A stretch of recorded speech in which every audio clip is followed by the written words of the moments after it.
ती संस्कृती जपण्यासाठी आपण पितृत्व वचन पाळलं पाहिजे, गुरुची भक्ती केली पाहिजे, आई वडिलांची सेवा केली पाहिजे, आपल्या मुलांना संस्थेत टाकलं पाहिजे, कुठंतरी आपला मुलगा कुठंतरी यशस्वी व्हावा यासाठी आपण प्रयत्न केला पाहिजे, कारण हीच पुढची संपत्ती यशाची. हे पितृवचन कधी पाळतो म्हणजे ज्या वेळेस ना घरात आहे ना आपले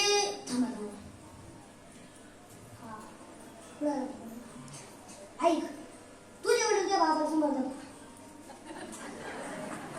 माझ्या वडील हा काय वारले बाबा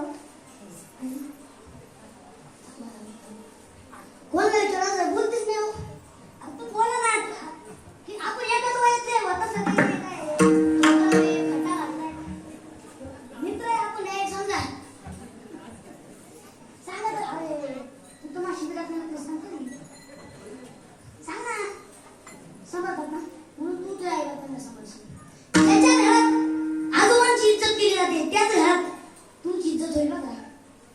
लक्षात ठेवा बुजुर्गांची गावात आपल्या घरात किती इज्जत राहते त्याच्यानुसार तुमचं पुढचं भवितव्य ठरेल.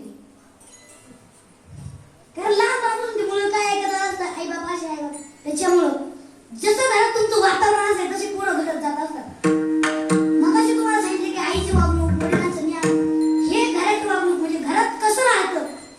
घर म्हणजे आपल्या मुलाचा जो पाय आहे जो आपलं समाजात वावरायचंय ते घरातून शिकलं जातं. माणूस आईकडून घरातून कोणाकडून घरातून शिकलं जातं. पहिला टप्पा तो आहे आपल्या घरात वातावरण कसं हे पहा मग आपलं भवितव्य निश्चित आहे. हेच आपण जर आपल्या घरात आई बाबांना सांभाळत नसेल तर आपले सुद्धा मुलं आपल्याला सांभाळतात. घरात वातावरण तसं वातावरण असेल तसे पोर डेव्हलप होतात. तू मातीचा वय मुलं म्हणजे एक मातीचा वय आहे आणि हे वय आहे ना त्यांचं माझं एवढं तू आणि त्यांच्या हे घालण्याचं वय आहे. वल्ला गाडी हा वल्ला अशी वल्ली काठी अशी वाकवली तर मुळत वल्ला गाडी त्या वल्ला गाळाचं जर मूर्त बनवली तरच त्याची मूर्त होईल. असं वाळायला ध्यान करावर मूर्त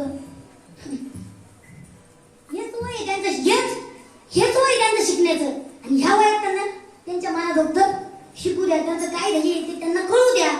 कारण कसं आहे आपले सुप्त गुण आपल्यालाच कळावे लागतात.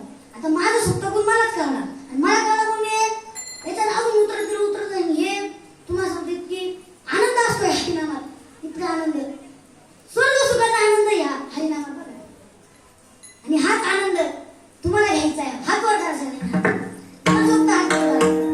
ज्याला हात असतील त्यांनी करा नसतील तर नका करू. ज्याच्याकडे फोन असेल त्यांनी हिरो परांच्या हाताचे फोटो घ्या. कुठ्या